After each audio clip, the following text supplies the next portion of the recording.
Hi, thank you very much for talking to us today. Could you please introduce yourself? Yes, Gorka Espiau. I'm a Young Foundation Director for Cities and Regions, and I'm also based at the University of the Basque. Okay, and welcome to the INSITE project. And what do you think about our society of innovation and its sustainability in the future? I think that most scholars and practitioners around the social innovation field agree that the current systems of innovation are not sustainable because they have been pretty much focused on economic development or technology innovation, and the social dimension has not been there or has been very poor. So the challenge is how to design and implement new system of innovation that are totally linked to social sustainability. And it is also interesting to see that when we talk about sustainability in the past, in the last few decades, it was about environmental sustainability, but that's not the case anymore.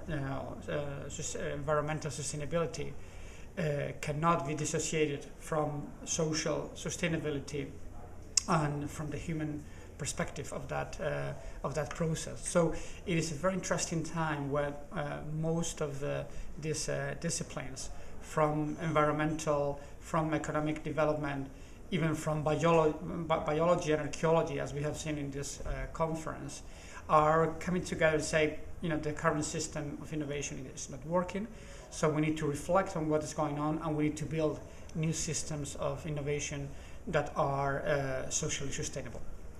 Definitely. And you come from the Basque region and work in Bilbao, and could you share your perspective from this specific area? The Basque is an interesting example of how society that is facing a combination of very, very deep crises, like political crisis, economic crisis, social crisis at the same time, can actually transform itself applying a social innovation model, because you cannot understand the transformation of the Basque country without the social dimension of it and the values associated to that transformation.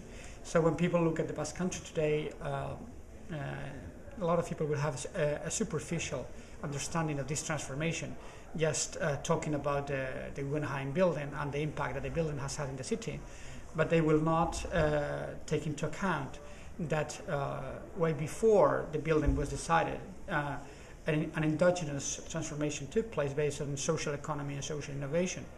And that transformation generated the resources that made possible to pay for the Guggenheim.